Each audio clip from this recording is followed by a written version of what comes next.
Good morning, friends. In the last class, we were discussing about empirical formula and molecular formula. How to determine empirical formula and molecular formula. Now we have to see. See, what is empirical formula? Empirical formula is the simplest whole number ratio of various atoms present in a molecule, in a compound. Is it right? So I have taken the example of a benzene. C1H1 is empirical formula. 1:1 ratio.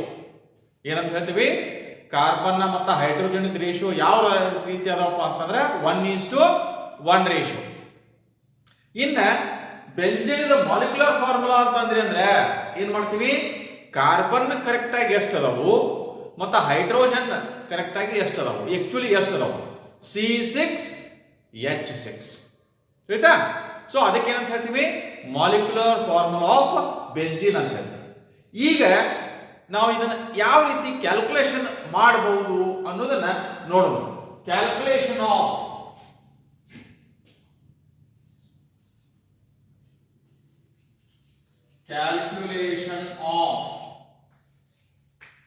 empirical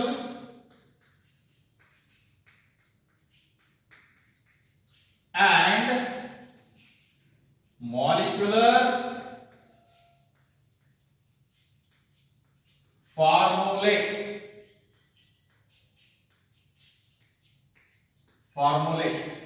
formula ಅಂದ್ರ ಒಂದರಿ ಸೂತ್ರ ಅನ್ನಂಗ. ಇನ್ನ ಫಾರ್ಮುಲೆ ಅಂತಂದ್ರ ಸೂತ್ರಗಳು, ಆಯ್ತಾ? Plural ಬಹುವಚನ ಅಂತ ಹೇಳ್ತೀವಿ. Formula ಅನ್ನೋದು ಸಿಂಗ್ಯುಲರ್ ಏಕವಚನಕ್ಕೆ ಸೂತ್ರ. ಇನ್ನ ಫಾರ್ಮುಲೆ ಅಂತ ಹೇಳಿ ಬರೆದ್ರಿ ಅಂತಂದ್ರ ಬಹುವಚನಕ್ಕತಿ. ಎಂಪಿರಿಕಲ್ ಫಾರ್ಮುಲಾ, ಮಾಲಿಕ್ಯುಲರ್ ಫಾರ್ಮುಲಾ ಎರಡು ಕೂಡಿಸಿ ಹೇಳುವುದಂತಂದ್ರೆ empirical and molecular formula. Is it right? ಒಂದು ಎಕ್ಸಾಂಪಲ್ ನೋಡಿ, how to determine. Let me take one example. A compound contains, example 1.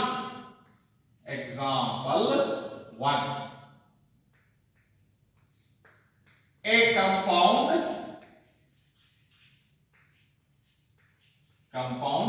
contains 4.07% hydrogen, comma 24.27% carbon,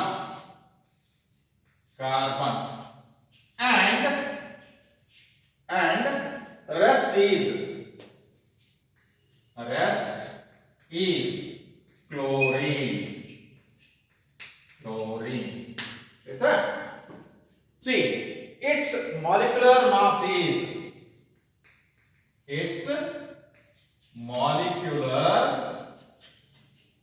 mass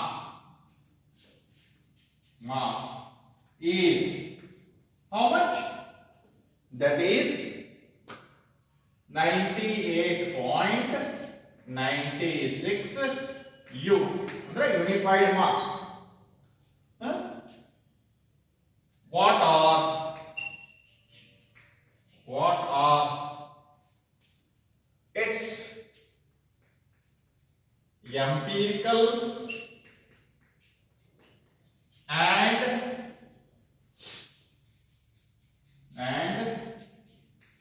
molecular formulae.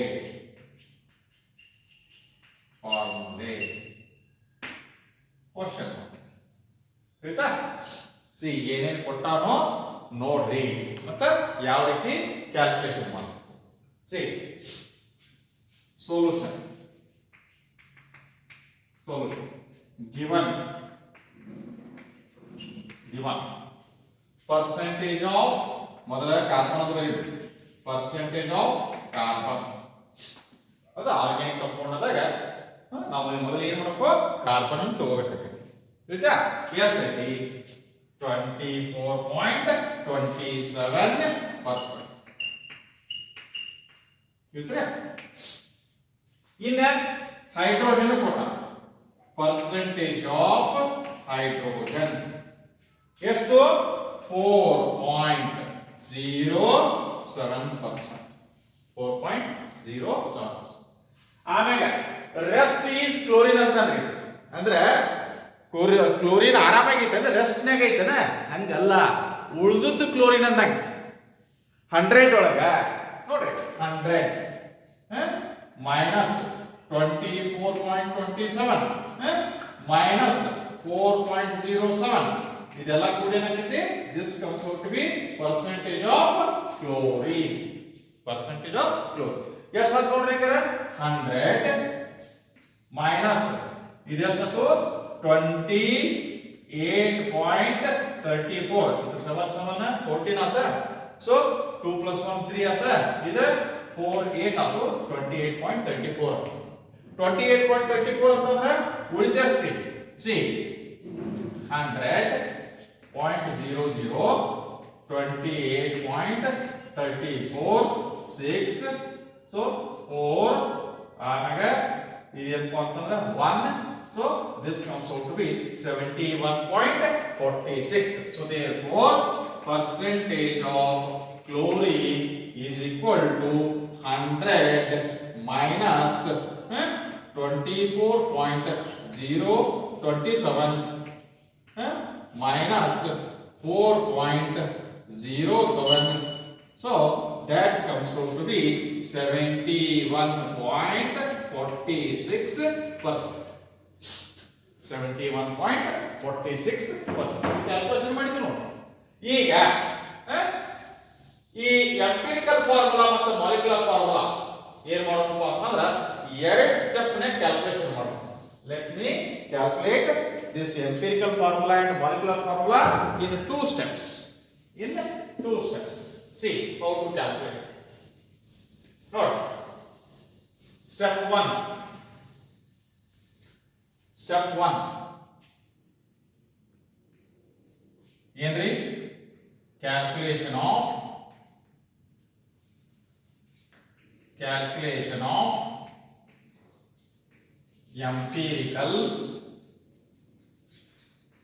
empirical formula. Calculation of empirical formula. See ಇಲ್ಲಿ ಏನ್ ಮಾಡೋಣಪ್ಪ ಅಂತಂದ್ರೆ let me take a table.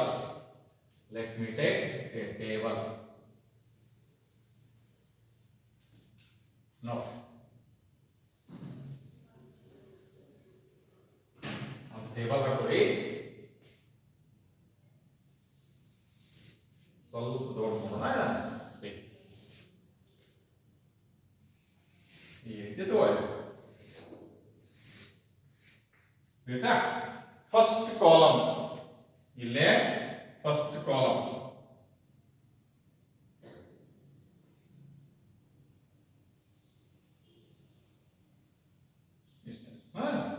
सी ಇದನ್ನೇನು ಮಾಡೋಣ element. First column ಯಾವುದು element. बेटा second column ಅವೇನ್ percentage ಕೊಟ್ಟಂದ್ರ percentage second column percentage. Third column ಏನು ನೋಡಪ್ಪ ಅಂತಂದ್ರೆ ಸಿ ಅಟಾಮಿಕ್ ವೇಟ್ ಅಥವಾ ಅಟಾಮಿಕ್ ಮಾಸ್. ಯಾವ ಎಲಿಮೆಂಟ್ ಇರ್ತದ ಆ ಎಲಿಮೆಂಟ್ ಅದು ಅಟಾಮಿಕ್ ವೇಟ್. ಅದಾದ ಇಲ್ಲಿ number of moles calculate. Number of moles ಆದ ನಂತರ ಇಲ್ಲಿ number in column 4 divided by smallest number in column 4 ಅಂತ ಹೇಳ್ತೀವಿ. see first ಗೆ ಎಲಿಮೆಂಟ್ ಎಷ್ಟು ಕಾಲಮ್ ಅದ ನೋಡ್ರಿ 6 ಆಗ್ಯಾವ ನೋಡ್ರಿ 1 2 3 4 5 6 6 ಕಾಲಮ್ ಬೇಕು ಆಯ್ತಾ. ಇಲ್ಲಿ ಒಂದನೇದು ಎಲಿಮೆಂಟ್ ಮಾಡ್ರಿ, ಎರಡನೇದು ಏನ್ ಮಾಡ್ರಿ ನಾವೇನು ಪರ್ಸೆಂಟೇಜ್ ಕೊಟ್ಟಲ್ಲ ಪರ್ಸೆಂಟೇಜ್. ಮೂರನೇ ಕಾಲಮ್ ಏನಪ್ಪಾ ಅಂದ್ರೆ ಅಟಾಮಿಕ್ ಮಾಸ್ ಅಥವಾ ಅಟಾಮಿಕ್ weight. Atomic mass ಅಥವಾ atomic weight. ನಾಲ್ಕನೇ ಕಾಲಮ್ ಇಲ್ಲಿ ಏನ್ ಬರ್ತೀನಿ ನಂಬರ್ ಆಫ್ ಮೋಲ್ಸ್. ಹೆಂಗೆ ಕ್ಯಾಲ್ಕುಲೇಟ್ ಮಾಡೋದಂದ್ರೆ ಪರ್ಸೆಂಟೇಜ್ ಹೌದಾ divided by atomic wait. Atomic wait ಇದೆ ಅಟಾಮಿಕ್ ವೇಟ್. ಇನ್ನ ಐದನೇ ಕಾಲಮ್ ಏನಪ್ಪ ಅಂತಂದ್ರೆ number in column 4 divided by smallest number in column 4. ಹೌದಾ ಇದಾಗಿ ನಿಮಗೆ ಗೊತ್ತಲ್ಲ ಕ್ಯಾಲ್ಕುಲೇಷನ್ ಮಾಡ್ತೀವಿ. ಕ್ಯಾಲ್ಕುಲೇಷನ್ ಮಾಡಿದ ನಂತರ ಬರ್ತಕ್ಕಂತಹ ನಂಬರ್ ಅದನ್ನ ಸ್ಮಾಲೆಸ್ಟ್ ನಂಬರ್ ದಿಂದ ಡಿವೈಡ್ ಮಾಡಿ ಆಯ್ತಾ. ಇನ್ನ simple ratio hole number ratio ಇದೆ ಅದಾ ಫ್ರಾಕ್ಷನ್ಸ್ ಬರಲ್ಲ ಆಯ್ತಾ. ಸಿ ಈಗ ನಾವು ಮೊದಲೇದು ಕಾರ್ಬನ್ ಅಂತ ಇದೆ. ಕಾರ್ಬನ್ ಎಷ್ಟು ಕೊಟ್ಟಾರ ಪರ್ಸೆಂಟೇಜ್ 24.27% ಕೊಟ್ಟು. ಕಾರ್ಬನ್ ಅಟಾಮಿಕ್ ವೇಟ್ ಎಷ್ಟು ಯಾರಿಗೆ ಗೊತ್ತೈತಿ? ಲಾಸ್ಟ್ ಒಂದು 2-3 ಕ್ಲಾಸಿನ ಹಿಂದೆ ಕ್ಯಾಲ್ಕುಲೇಷನ್ ಮಾಡಿದ್ವಿ ನೋಡ್ರಿ. ಅಟಾಮಿಕ್ ವೇಟ್ ಎಷ್ಟು 12 ಅಂತ ಹೇಳಿ ತಗೊಳ್ಳೋಣ ಐತಿ ಆಯ್ತಾ. 12 atomic weight of carbon is 12. ಇನ್ನ ಎರಡನೇದು ಯಾವ್ದು ನೋಡಪ್ಪ ಅಂದ್ರೆ ಹೈಡ್ರೋಜನ್ ತಗೊಳ್ಳಿ.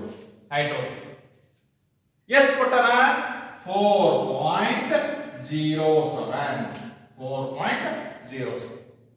ಅಟಾಮಿಕ್ ವೇಟ್ ಆಫ್ ಹೈಡ್ರೋಜನ್ ಎಷ್ಟು ಬರೀ 1 ಅಂತ ಹೇಳಿ ತಗೊಳ್ಳಿ. ಹೌದಾ what is the atomic weight of hydrogen 1. 008 ಐತಿ 0.008 ಐತಿ ಬಿಟ್ಟು ಬಿಡಿ. ಇನ್ನ ಕ್ಲೋರಿನ್ ಅದು ಪರ್ಸೆಂಟೇಜ್ ಎಷ್ಟೈತಿ 71.46. ಆಮೇಲೆ what is the atomic weight of chlorine that is 35.5 ಆಯ್ತಾ. ಈಗ ನಂಬರ್ ಆಫ್ ಮೋಲ್ಸ್ ಏನಿದ್ರಿ percentage divided by atomic weight that is 24.27 divided by 12. ಇದು ಎಷ್ಟು ಬರ್ತೈತಿ ಅಂತಂದ್ರೆ this comes out to be 2.02 ಇದು 2.02 ಆಯ್ತಾ. ಇನ್ನ ಇದು 4.07 divided by 1 ಅಂತಂದ್ರೆ 4.07 ಉಳಿತು. ಇನ್ನ ಇದು ಎಷ್ಟು ಬರ್ತೈತಿ 71.46 divided by 35.5 ಅಂತಂದ್ರೆ this also comes out to be 2.0. ಇದ್ರೊಳಗ ಒಂದು 2.02 ಬಂತು 4.07 ಬಂತು 2.02 ಬಂತು ಸಾಧ್ಯ ಯಾವ್ದು 2.02. ಸೊ ಎಲ್ಲಕ್ಕೂ ಡಿವೈಡ್ ಮಾಡ್ಕೊಂಡು ಹೋಗಿ ಸಿ ಅಂದ್ರೆ ಇಲ್ಲಿ 2.02 divided by 2.02 is equal to 1. 4.07 divided by 2.02 this is ಎಷ್ಟು ಅಂತಂದ್ರೆ ಆಲ್ಮೋಸ್ಟ್ 1 ಸಾರಿ 2 ಇದು 2 ಬರುತ್ತೆ. ಆಮೇಲೆ again 2.02 divided by 2.02 is again 1. ಅಂದ್ರೆ ರೇಷಿಯೋ ಏನು ಬಂದಾಗಾಯ್ತು 1 2 again 1. ಸರಿ ಇದನ್ನ ಕಂಪ್ಲೀಟ್ ಮಾಡಿ ಆದ್ರೆ ಅಂದ್ರ here empirical formula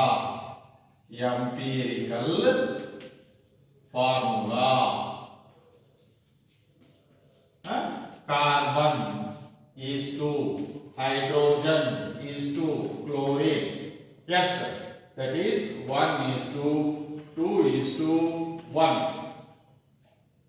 or that can be written as C1H2Cl1 C1H2Cl. ಆಯ್ತಾ. ಇನ್ನು ನೋಡಿ how to calculate molecular formula by knowing empirical formula. ಹೌದಾ? ಇಲ್ಲಿ ಇನ್ನೊಂದು ಏನ್ ಕೊಟ್ಟನಪ್ಪ ಅಂತಂದ್ರೆ mass of molecular mass of compound, molecular ಅಥವಾ molar mass of compound is equal to 98.96 unified mass. ಅದು ಯಾಕೆ ಬೇಕು ನೋಡಿ. See here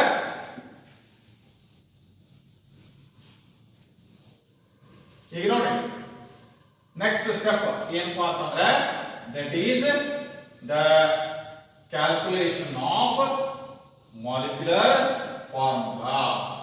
See step 2 ಒಂದನೇ ಸ್ಟೆಪ್ ಮುಗಿತದೆ, ಎಂಪಿರಿಕಲ್ ಫಾರ್ಮುಲಾ ಕಂಡು ಹಿಡಿದ್ವಿ. ಸ್ಟೆಪ್ 2 ಏನು? Determination of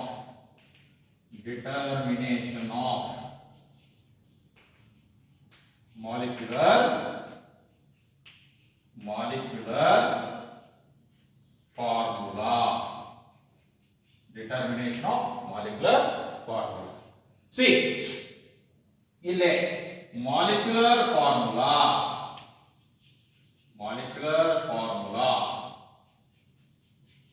is equal to empirical formula. Bracket ನ ಬರೀತೆ ನೋಡಿ, empirical formula. ಬ್ರಾಕೆಟ್ ಕಂಪ್ಲೀಟ್ ಮಾಡಿ ಔಟ್ಸೈಡ್ n. ಹೌದಾ? ಸಿ ಇಲ್ಲಿ n ಅಂದ್ರೆ ಏನ ಅದು important. n is equal to where n is equal to molecular mass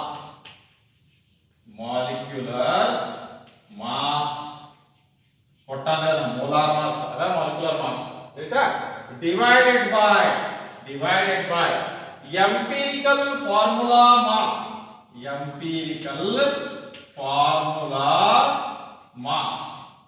divided by empirical formula mass.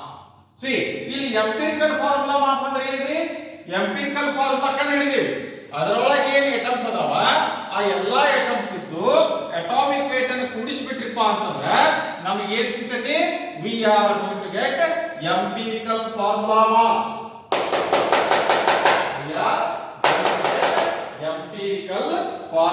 Mass. ನೋಡಿ ಸಿ ಇಲ್ಲೇ here itself let me calculate empirical formula mass. ಇಲ್ಲಿ empirical formula ಕಂಡು ಹಿಡಿತಿರಲ್ಲ, ಇಲ್ಲೇ ಕಂಡು ಹಿಡಿದ್ರು empirical formula mass is equal to carbon ಎಷ್ಟೈತಿ? 1 ಅಂದ್ರೆ 12, 1 into 12. Hydrogen ಎಷ್ಟದಾವ? 2.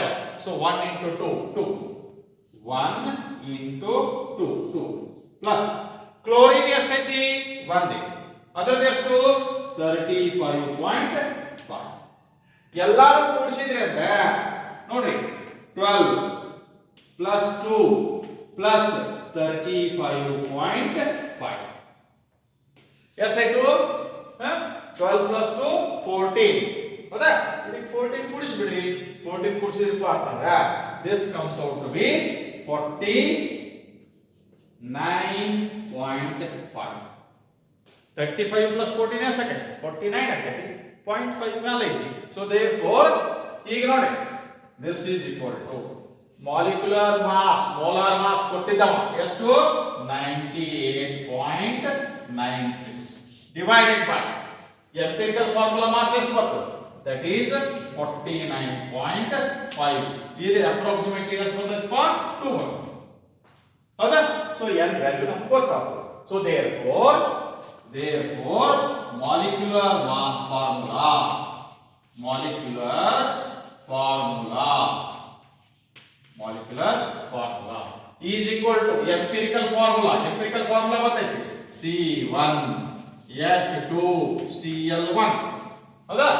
n value ಕಂಡು ಹಿಡಿದೀವಿ, n value 2 ಬಂದೈತಿ, 2 ಬಂತು. ಸೊ therefore ಇದನ್ನ ಹೆಂಗ್ ಬರೀಬಹುದು? you write C1 into 2 C2, H2 into 2 H4, Cl1 into 2 Cl2. This is what? This is the molecular formula C2H4Cl2. Have you got it? ತಿಳಿತೇನ್ರಿ? Easy ಐತಿ. ಆದ್ರೆ ನಿಮಗೆ ಏನು ಗೊತ್ತಿರಬೇಕು ಅಂತಂದ್ರೆ ಪ್ರಾಬ್ಲಮ್ ಒಳಗ ಎಲಿಮೆಂಟ್ಸ್ ಯಾವ ರೀತಿಯಾಗಿ ತಗೋಬೇಕು ಮತ್ತೆ ಆ ಎಲಿಮೆಂಟ್ಸ್ ಅಟಾಮಿಕ್ ನಂಬರ್ ವೇಟ್ ಗೊತ್ತಿರಬೇಕು. ಇನ್ನೊಂದ್ಸಲ ಹೇಳ್ತೀನಿ ನೋಡಿ, ಆಯ್ತಾ? ನಮಗೆ ಏನೊಂದು ಪ್ರಾಬ್ಲಮ್ ಕೊಟ್ಟಿದ್ದಪ್ಪ ಅಂತಂದ್ರೆ ಒಂದು ಕಂಪೌಂಡ್ ಅನ್ನು ಅನಾಲಿಸಿಸ್ ಮಾಡಿದಾಗ ಅದರಾಗ ಹೈಡ್ರೋಜನ್ ಎಷ್ಟಿತ್ತು? 4.07% ಇತ್ತು. ಕಾರ್ಬನ್ ಎಷ್ಟೈತೆ ಅಂತಂದ್ರೆ 24.27 ಐತೆ ಅಂತ. ಹೌದಾ? ಕ್ಲೋರಿನ್ ಉಳಿದಿದ್ದೆಲ್ಲ ಕ್ಲೋರಿನ್ ಐತೆ ಅಂತ ಅದ್ರ ಕಂಡು ಹಿಡಿದಿವಿ. ಆಮೇಲೆ ಮತ್ತೆ ಏನ್ ಕೊಟ್ಟಿದ್ದ? Molecular mass of the compound ಎಷ್ಟು? 98.96 ಅಂತ ಹೇಳಿ ಕೊಟ್ಟಿದ್ದ. ಸೊ ಆ ಒಂದು ಆಧಾರದ ಮೇಲೆ ಮೊದಲು ನಾವೇನ್ ಮಾಡಿದ್ವಿ? ಎಂಪಿರಿಕಲ್ ಫಾರ್ಮುಲಾ ಕಂಡು ಹಿಡಿದ್ವಿ. ಎಂಪಿರಿಕಲ್ ಫಾರ್ಮುಲಾ ಹೆಂಗ್ ಕಂಡು ಹಿಡಿದ್ವಿ ಅಂದ್ರೆ ಈ ರೀತಿ ಟೇಬಲ್ ಹಾಕೋದು 6 ಕಾಲಮ್. ಮೊದಲೇಕ ಎಲಿಮೆಂಟ್, ಎರಡನೇದು ಕೊಟ್ಟಿರ್ತಕ್ಕಂಥ ಪರ್ಸೆಂಟೇಜ್, ಮೂರನೇದು ಈ ಎಲಿಮೆಂಟ್ ಅಟಾಮಿಕ್ ವೇಟ್ ಗೊತ್ತಿರಬೇಕು. ಕಾರ್ಬನ್ ಅಂದ್ರೆ ಅಟಾಮಿಕ್ ವೇಟ್ ಎಷ್ಟ, ಹೈಡ್ರೋಜನ್ ಅಂದ್ರೆ ಅಟಾಮಿಕ್ ವೇಟ್ ಎಷ್ಟ, ಕ್ಲೋರಿನ್ ಅಂದ್ರೆ ಅಟಾಮಿಕ್ ವೇಟ್ ಎಷ್ಟ. ಅವ ಎಕ್ಸಾಮ್ದಾಗ ಕೊಡಬಹುದು, ಕೊಡ್ಲಿಕ್ಕಿಲ್ಲ, ನಿಮ್ಗೆ ಗೊತ್ತಿರಬೇಕು ಕೆಲವೊಂದಿಷ್ಟು ಇಂಪಾರ್ಟೆಂಟ್. ಅದಕ್ಕೆ ಏನ್ ಹೇಳ್ತಾರಪ್ಪ ಅಂತಂದ್ರೆ ನೀವೀಗ PUC ಫಸ್ಟ್ ಇಯರ್ ಬಂದಿರಿ ಅಂತಂದ್ರೆ ಏನ್ ಮಾಡ್ಬೇಕು? ಅಟಾಮಿಕ್ ನಂಬರ್ 1 ಹೈಡ್ರೋಜನ್ ನಿಂತ್ರ ಅಟಾಮಿಕ್ ನಂಬರ್ 30 ಜಿಂಕ್ ಮಟ, ಅಟಾಮಿಕ್ ನಂಬರ್ ಮತ್ತೆ ಅಟಾಮಿಕ್ ಮಾಸ್ ಗೊತ್ತಿರಬೇಕು. ಅಟಾಮಿಕ್ ಮಾಸ್ ಅಂದ್ರೆ ಒಂದ, ಅಟಾಮಿಕ್ ವೇಟ್ ಅಂದ್ರೆ ಒಂದ, ಅವು ಗೊತ್ತಿರಬೇಕು. ತಿಳಿತಾ? ಹೈಡ್ರೋಜನ್ ಅಂದ್ರೆ 1, ಹೀಲಿಯಂ ಅಟಾಮಿಕ್ ನಂಬರ್ 2 ಆದ್ರೆ ಅದ್ರದ್ದು ಅಟಾಮಿಕ್ ಮಾಸ್ ಎಷ್ಟಾಕತಿ? 4 ಆಕೈತಿ. ಹಂಗೆ ಗೊತ್ತಿರಬೇಕು. ಲಿಥಿಯಂ 3, 6 ಈ ರೀತಿ ನಿಮಗೆ ಪ್ರತಿಯೊಂದು ಗೊತ್ತಿರ್ತದೆ. ಆಯ್ತಾ? ಈಗ ನೋಡಿ ಏನ್ ಮಾಡಿದ್ವಿ? ಮೊದಲು ಎಲಿಮೆಂಟ್ ಕೊಡ್ತೀವಿ. ಸೊ ಇಲ್ಲೇ ಏನಂತ ಅಂದ್ರೆ ಕಾರ್ಬನ್ ಮೊದಲ, ಆಮ್ಯಾಗ ಹೈಡ್ರೋಜನ್, ಆಮ್ಯಾಗ ಕ್ಲೋರಿನ್. ನೀವು ಹಿಂದ ಮುಂದೆ ಮಾಡಿ ಬಿಡಿದ್ರು ನಡೀತದೆ. ನೀವು ಮೊದಲು ಹೈಡ್ರೋಜನ್ ಬರೋದು, ಆಮ್ಯಾಗ ಕಾರ್ಬನ್ ಬರೋದು, ಆಮ್ಯಾಗ ಕ್ಲೋರಿನ್ ಬರೋದು ತಪ್ಪಾಕತ್ತೇನೆ ಏನಿಲ್ಲ, ಏನು ತಪ್ಪುದಿಲ್ಲ, ಬರೀ. ಈಗ ಪರ್ಸೆಂಟೇಜ್ 24.27 ಎಲ್ಲಿದೆ? ಕೊಟ್ಟದ್ದು 4.07 ಏನಿದೆ? ಕೊಟ್ಟದ್ದು. ಇದ ಉಳಿದೆಲ್ಲ ಕ್ಲೋರಿನ್ ಐತಂದ ಅದನ್ನ ಕ್ಯಾಲ್ಕುಲೇಷನ್ ಮಾಡಿದೀವಿ, ಬರ್ತೀವಿ. Atomic weight of carbon 12, atomic weight of hydrogen 1.008 ಐತಿ, ಇಲ್ಲ 1 ತಗೊಂಡೆ. ಆಮೇಲೆ ಕ್ಲೋರಿನ್ ಇದು 35.5. ಆಯ್ತಾ? ಈಗ number of moles percentage divided by atomic wait. So ಇಲ್ಲಿ 24.27 ಡಿವೈಡೆಡ್ ಬೈ 12 ಮಾಡಿದ್ರೆ 2.02 ಅಪ್ರಾಕ್ಸಿಮೇಟ್ಲಿ. 4.07 divided by 1 4.07 ಆಗೈತಿ. 71.46 divided by 35.5 2.0. ಇವೇನಲ್ಲ ಈಗ ನೀವು ಕ್ಯಾಲ್ಕುಲೇಷನ್ ಮಾಡಿದ್ರಿ, ಇದ್ರೊಳಗ ಯಾವ ಸಾಲ ಐತಿ ಅನ್ನೋದು ಕಂಡು ಹಿಡ್ಕೋಬೇಕು. ಅದರಿಂದ ಉಳಿದಿದ್ದಕ್ಕೆಲ್ಲಕ್ಕೂ ಡಿವೈಡ್ ಮಾಡ್ಕೊತ ಸಿ ಅಂದ್ರೆ 2.02 divided by 2.021, 4.07 divided by 2.02 approximately 2 ಬರ್ತೈತಿ. ಹೌದಾ? ಆಮೇಲೆ 2.011 ಏನೋ ಬರ್ತೈತಿ, ಅದಕ್ಕೆ 2 ಅಂತ ಹೇಳ್ತೀವಿ. ಆಮೇಲೆ 2.02 divided by 2.02 again 1. So simple ratio ಏನಾಗುತ್ತೆ? 1 to 1 ಅಂತ ಹೇಳ್ಬೋದು. ಅಂದ್ರೆ ಎಂಪಿರಿಕಲ್ ಫಾರ್ಮುಲಾ ಈಸ್ ಏನು? ಕಾರ್ಬನ್, ಹೈಡ್ರೋಜನ್ ಮತ್ತೆ ಕ್ಲೋರಿನ್ ಇದ್ದು ರೇಷಿಯೋ ಯಾವ ರೀತಿ ಅದಾವು? Simple whole number ratio. For definition ಏನ್ ಹೇಳ್ತೈತ್ರಿ? Simple whole number ratio of various atoms in a compound. Simple whole number ratio of various atoms in a compound. ಬೇರೆ ಬೇರೆ atoms ಕಾರ್ಬನ್, ಹೈಡ್ರೋಜನ್, ಕ್ಲೋರಿನ್ ಯಾವ್ಯಾವ ಎಷ್ಟೆಷ್ಟು ರೇಷಿಯೋದಾಗ ಅದಾವ, ಪ್ರಮಾಣದಾಗ ಅದಾವ? ಒಂದು ಕಾರ್ಬನ್, 2 ಹೈಡ್ರೋಜನ್, 1 ಕ್ಲೋರಿನ್ ಅಂತ ಹೇಳ್ಬೋದು. ಅದನ್ನ C1H2Cl1 ಅಂತ ಹೇಳ್ತೀವಿ. ಸೊ ಎಂಪಿರಿಕಲ್ ಫಾರ್ಮುಲಾ ಕಂಡು ಹಿಡಿದ ನಂತರ ಅದರದ್ದು ಮಾಸ್ ಕಂಡು ಹಿಡಿದು ಬಿಡೋದು. ಎಂಪಿರಿಕಲ್ ಫಾರ್ಮುಲಾ ಮಾಸ್ ಇದು ಮುಂದೆ ಬೇಕಾಗ್ತದೆ. ಸೊ ಕಾರ್ಬನ್ ಒಂದು ಐತಿ, 12 into 1 12 ಆತು. ಹೈಡ್ರೋಜನ್ 2 ಅದಾವ, 1 into 2 2 ಆಕೈತಿ. Cl ಅನ್ನು 1 ಐತಿ, 35.5 ಎಲ್ಲಾ ಕೂಡಿಸಿದ್ರೆ 49.5. ಸೊ ಇದು ಇಲ್ಲಿ ನಿಮಗೆ ಎರಡನೇ step determination of molecular formula ಅಂತ ಏನು ಕ್ಯಾಲ್ಕುಲೇಷನ್ ಮಾಡ್ತಿರ್ತೀರಿ ಅವಾಗ ಉಪಯೋಗ ಪಡ್ತೈತಿ. ಮಾಲಿಕ್ಯುಲರ್ ಫಾರ್ಮುಲಾ ಇಟ್ಕೊಂಡು ಏನಪ್ಪಾ ಅಂತಂದ್ರೆ ಎಂಪಿರಿಕಲ್ ಫಾರ್ಮುಲಾ n. ಹೌದಾ? ಇಲ್ಲಿ n ಏನು ಅಂತಂದ್ರೆ n molecular mass divided by empirical formula mass. ಈ ಮಾಲಿಕ್ಯುಲರ್ ಮಾಸ್ ಕೊಟ್ಟಿರ್ತಾನೆ, ಆಯ್ತಾ? ಇನ್ನ ಎಂಪಿರಿಕಲ್ ಫಾರ್ಮುಲಾ ಮಾಸ್ ಅಲ್ಲಿ ನಾವು ಕಂಡುಹಿಡಿದಿವಿ. ಸೊ ಅದನ್ನು ಉಪಯೋಗ ಮಾಡಿದ್ರೆ ಅಂದ್ರೆ 98.96 ಡಿವೈಡೆಡ್ ಬೈ 49.5 ಮಾಡಿದ್ರೆ ಅಂದ್ರೆ ಅಪ್ರಾಕ್ಸಿಮೇಟ್ಲಿ 2 ಬರ್ತೈತಿ. ಸೊ ಈಗ molecular formula C1 H2 Cl1 bracket ಹಾಕ್ರಿ, ಔಟ್ಸೈಡ್ 2 ಮಾಡ್ರಿ. ಸೊ ಈಗ ಇದನ್ನ ಮಲ್ಟಿಪ್ಲೈ ಮಾಡಿ ಬರೀರಿ, ಅಥವಾ ನೀವು ಇಷ್ಟ ಬರೋದು ನೆನಪಿತಿ. ಸೊ ಇಲ್ಲಿ ಇರೋದು C1 into 2 C2, H2 into 2 H4, Cl1 into 2 Cl. ಹೇಳೋದು ಅರ್ಥ ಆಯ್ತಾ? ಒಂದು ಎಕ್ಸಾಂಪಲ್ ಏನ್ ಮಾಡ್ರಿ, ಹೋಮ್ವರ್ಕ್ ತಗೋರಿ. ಒಂದು ಎಕ್ಸಾಂಪಲ್ ಏನ್ ಮಾಡ್ರಿ, ಹೋಮ್ವರ್ಕ್ ತಗೋರಿ, ಪಟ್ನ ತಗೋಬೇಕು, ಟೈಮ್ ಇಲ್ಲ. C another example of homework.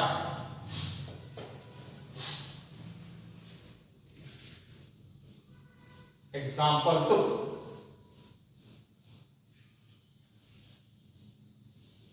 Note.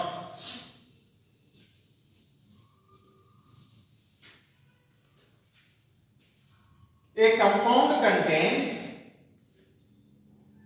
example 2, homework. This homework is HW, homework. A compound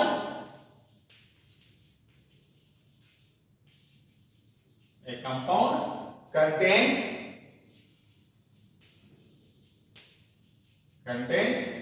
42.3913% potassium. K ಅಂದ್ರೆ potassium. ಆಮೇಲೆ 15.2173% iron.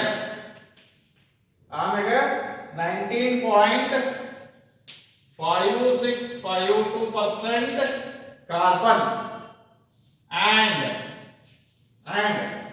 22.8260% nitrogen. ಏನಂದ್ರೆ nitrogen, comma, the molecular mass of compound is 368 unified mass. Find the empirical and molecular formulae. ಹೌದಾ? See, potassium ಅದರದು atomic mass 39, ಹೇಳ್ತಾ? Iron atomic mass 56, carbon ಅದು ಗೊತ್ತೈತಿ 12, nitrogen ಅದು 14. ಇದನ್ನ ಕ್ಯಾಲ್ಕುಲೇಷನ್ ಇಟ್ಕೊಂಡು ಕರಿಂದ ನೀವು ಮಾಡ್ರಿ.